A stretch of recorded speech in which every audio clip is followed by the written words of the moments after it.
Welcome back to Stoneblock 2 Bedrock Edition, episode 10.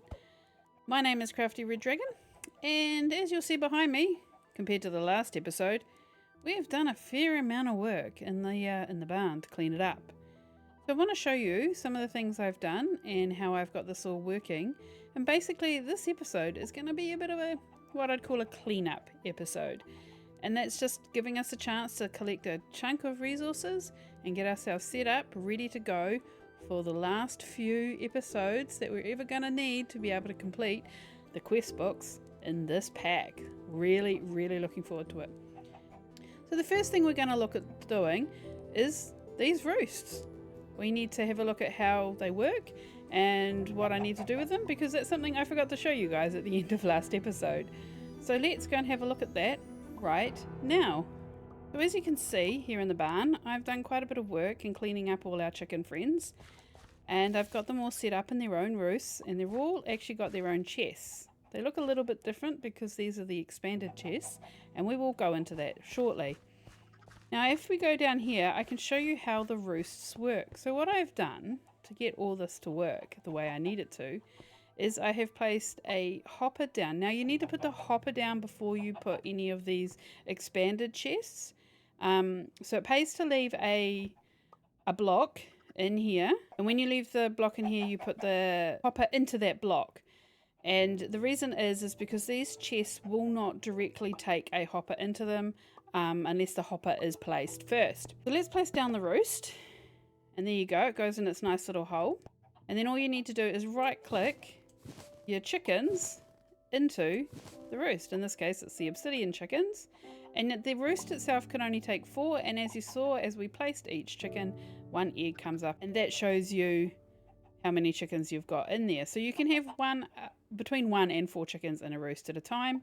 Unfortunately, the alloy chicken I found doesn't actually work in the roost at all, so that's why they've got their own little pen here, and it's the only way I can collect the diorite alloy. Apparently there must be a bit of a bug in getting the diorite alloys to work with these, and no matter how hard I tried, I couldn't get it to do what I needed it to do, so hence this setup. Now I've got all our chickens here, and this is the Dan Rob's Probs chicken. And as you can see, it gives us glow ink sacks. There's also storage in here, but because I've got the hoppers, everything's fallen down through here. And here is our Lister chicken. And as you can see, it gives us a real range of fishing stuff, basically, which is pretty cool. And I'm actually going to clear this out just quickly. I like the fact it gives us a bow. And we're going to go find some storage to put that in, so that'll clear that out. And then I've done obviously all the other chickens. I've left this here in case I ever want to breed any for any particular reason, but this is why I wanted 4 of each of my chicken types, was so that I can put them in here as complete sets. So this is our iron chicken, this is our sand chicken, etc., and I've made sure it's all very well lit up. And the other thing you need to note is the reason I have these 1 block apart is because when they were placed next to each other, I found that their items were crossing over. So if you're happy to do that, that's absolutely fine, but for me, I wanted everything kept very, very separate, so hence why I've put 1 block in between each of these roosts. Okay, so I've now cleared out my inventory, and I thought what we'd do is we'd go over how we can make the expanded storage chests, because for the chicken roosts, they come in very, very, very handy. So let's have a look at that now. You'll see in my inventory, I've got oak planks to make a wooden chest with. That's how we started all. And I've also got 8 copper, 8 iron, 8 gold, 8 diamond, 8 emerald, and 8 netherite. Now, to make a netherite ingot, it is exactly the same as it is in vanilla Minecraft. You need 4 gold ingots. I think it doesn't matter where they go, but we'll try and do it as accurately as possible, and 4 scraps, so you don't have to do anything with the scraps. You don't have to make them into raw or anything like that. You can just use them straight out of the chicken and you'll get your netherite ingot. So to make the expanded chests, you just need 8 of each, and you need to start with the copper, and you'll see them come up in here in the craftable. menu that they will come up in order. So first of all we make the copper one, and then you can see we can now make the iron one. Same deal. And then you'll see the next one is the gold one. Again, same deal. Then you'll see the next one we can make is the diamond. And so on and so forth. Oops. And then last but not least, we have the netherite, and that's the end. So the netherite is the biggest chest we can get. Mainly the reason I haven't got the netherite chest sitting in here yet, and I will eventually, is because I didn't have the netherite chicken up and running. So I was running low, very much so, on netherite scraps. But now if you look, we've got a heap of netherite scraps, and of course over here we've got a heap of gold scraps which we can turn into gold ingot. This is what I was talking about the crossover. In this case it's been the prismarine chicken. I'm not sure what's caused that, but that's probably from where I was setting everything up. Quickly put that away. And when you place down the chest, I'm a bit of a fussy person. I like to have, and you can see I haven't done it here. I prefer to have this bit at the front. So of course, if you want to have that bit at the front, you need to place it this way. And then from there, you should start seeing everything from out of the hopper dropping in to the chest. And this is how big the netherite chest is. I'm not going to count how many squares that is, but that's a huge amount. And if you look at the emerald chest, it's not quite as many. I think it's a couple of lines less, but it's still quite a lot, and it's still going to hold a fair amount. I don't think we're going to run out of anything anytime soon. So I already have, oh, not there. I already have 8 diamond chests ready to go, which I'd prepared earlier.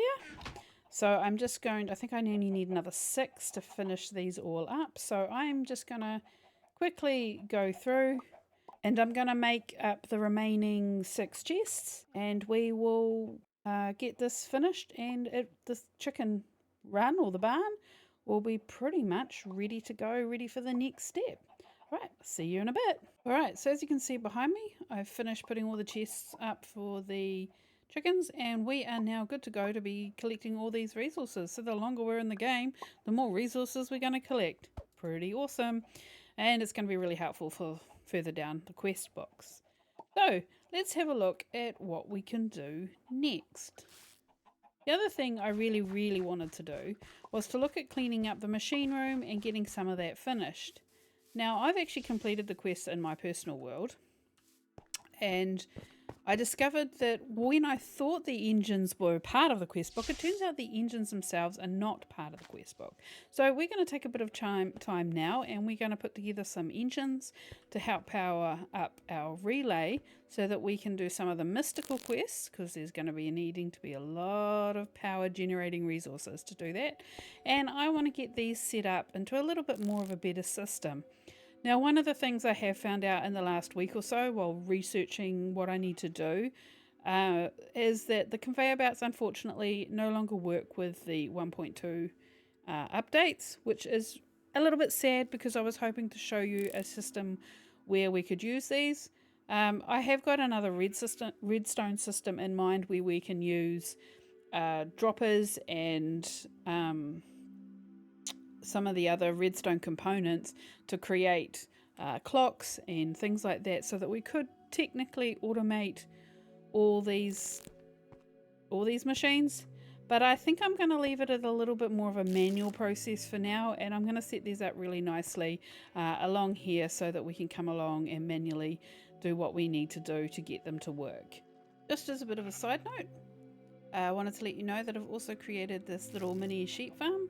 It's just your standard one. There is an observer and dispenser, which uses the shears, and I've got 2 blocks of grass in there, one under a glass plane so the sheep doesn't eat it, so it can respawn the other piece of grass as it's needed, and obviously it goes down into a chest down below there, and we get a lovely wool that we needed for the roost. Ta-da! It's not extremely fast. I mean, there's only 1 sheep. I have a torch in behind there to try and help with the lighting. But hey, it did for what I needed, and it got me all the wool I needed for the roost without having to worry too much about where I was going to get string, etc. from. So that was quite handy to do. The only reason I could get away with this was because a sheep had spawned in. So I was using a spawned in sheep to create this one. Alright, so let's have a quick look at how we put together an engine. As you can see, it's a relay powered engine, and it can make either 60, 180 or 360 depending on what fuel you give the engine. We're going to have a look at what fuels they are through the book, and to get the book I think we need to make it, or we can just drop into the library and grab the book out of there. So let's have a look at what we need to make this. So to make this we need a copper coil, a diorite alloy, a piston, oak planks, an alloy block, copper ingot, a cog, and some glass. So let's go and see what we can find. Now over here in my diorite box, I'm pretty sure I've got the coil, we've got the piston, we've got a cog. We don't have enough to make a block, but we can get enough to make a block, and we only have 5 white stained glass. And was it white stained or standard? It's standard glass. So let's go and see. Oh, we do need a piece of diorite. That's cool. Grab that. And we've got some... Wait, I don't need to do that. I have a chicken now. Let's go grab some glass from out of the glass chicken. There it is. Tons of glass. So we'll grab that.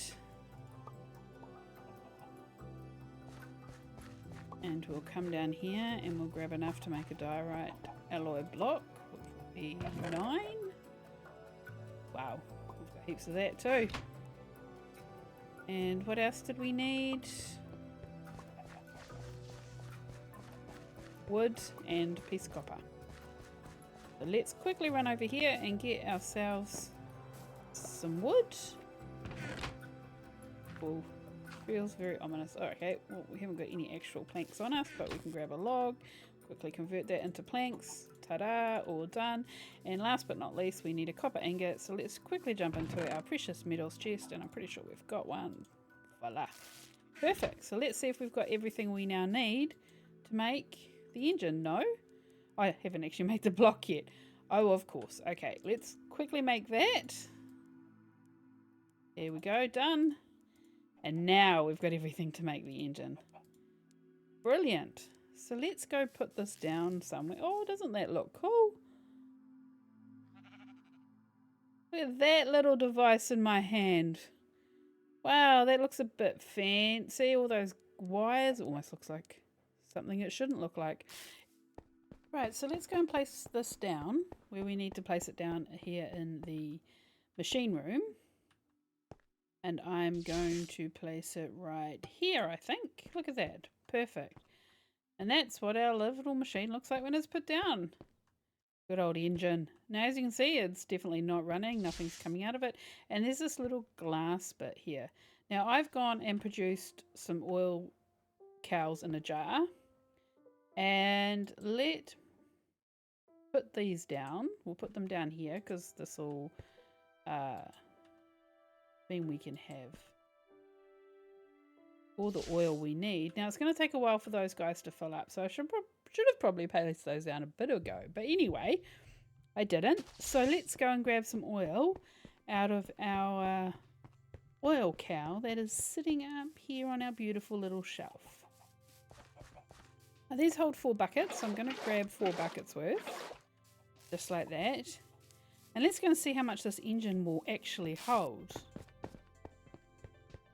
I don't know how fast it goes through the oil. Let's have a quick... Oh, look at that! It's even got sound. That's so cool.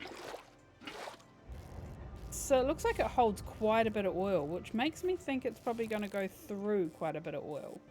But that's okay. We'll see how it goes. And we'll just have to remember to come and fill it up every so often. Right, so we should be able to tell when this is out of oil by how it's spinning, because it'll basically stop spinning when it runs out of oil. So that's all good. Let's go and have a quick look and see if we can find out what liquids we can use. Now I think one of the relay power basics book, let's have a look at that and see if that tells us what we need. There it is. There's our pretty little engine. And if we flick through here, it tells us our panels. So our ender panel at most can give us 72. And here's our engine. So it can produce 60 to start off with, and that's just using honey. 180 is with the soul lava, and then the 360 is oil. And hence why having the oil cows is really handy. Alright, perfect. So we've got that, at least one engine up and running. We may look at setting up another couple depending on how things go, and I will get those all set up and ready for the Mystical Quest episode in case we do need them. One of the other things I wanted to show you guys, which is something I missed quite a few episodes ago, was about the meshes that go into the sieves. So in my little setup here, you will notice I have actually got, if I can get it right angle, there we go. I've actually got a diamond mesh, which isn't the highest. I believe the emerald is the highest. So I'm going to show you how we can make those meshes. And basically, the higher upgrade you go in the meshes, the usual story, the more stuff you get out, the higher the percentage of the things you get, the more different types of things you can get out of your base blocks. And also it goes faster. It sieves a lot faster, which is always really handy when you've got a lot of grinding to do and it involves a lot of sifting. Now these meshes are best in the heavy sieve, which is what I've got, because then you can do compressed blocks. So let's go and have a quick look at how we can make the sieves.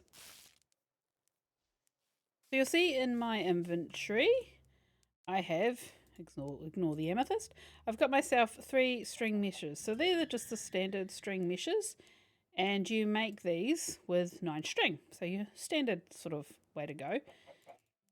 So with these meshes, what you do is the first layer of mesh is a flint mesh. So we will grab one of those, and that's how you make it. And then from there you can see we get to a iron mesh. So we'll grab one of those. That's how you make that one. And then from there you upgrade to the diamond, which is what I've already got in there. And then from there we can upgrade to an emerald mesh.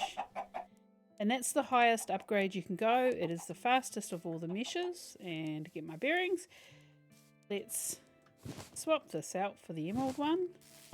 And I'll go and grab, let's go and get ourselves some, I don't think I've got any in there at the moment. No, I don't, and I know I don't have any available.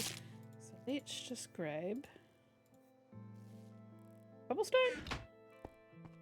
We will turn it into compressed cobblestone. We will quickly run it through here. Now this is going to make quite a bit, so I'm just going to do a few. And we'll grab those out. I'm going to put the compressed back in here so we don't lose it. The rest of these, bar those ones, we'll take those with us. We'll slowly filter into here, although it doesn't look like, we can just take the 54. That would be perfect actually, because that divides into 9 nicely. So let's make the compressed gravel. Let's take this over to our sieve. And I'll show you how fast it is. I'm pretty sure you will have seen this in some of my other videos, but just to give you an idea, that's how fast the sieve runs. One click and it's done. I'm not sure why I did not create all of those as compressed. But anyway, that's look at that. Super duper fast. We get a lot of things out of it. I think I can quickly flick these through into here. There we go. And there you go. So you'll get your usual stuff out of this. And that's the sieves. All done. Nice work. I think at that stage, that's, well, pretty much us for the cleanup. All we've got left to do is a little bit of decorating, because I don't want this room to look like this with its boring old stone walls. I want it to have a little bit of a life, and I also want to get rid of all these torches. So I think I might go into a bit of a time lapse and you can see how I go about decorating this room.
And this is where we are at now. Let me know what you think of the design in the comments below. Well, I think I'm going to leave this episode here. So it's going to be a shorter one this week, and I'll catch up with you all in the next one. Thank you so much for watching. I hope you enjoyed it. And if you did, don't forget to leave a like and subscribe. Turn on that notification bell so you can catch the next one, where I think I might be setting off some of our lucky blocks. Stay strong, stay safe, be well, and I'll see you again soon. Bye!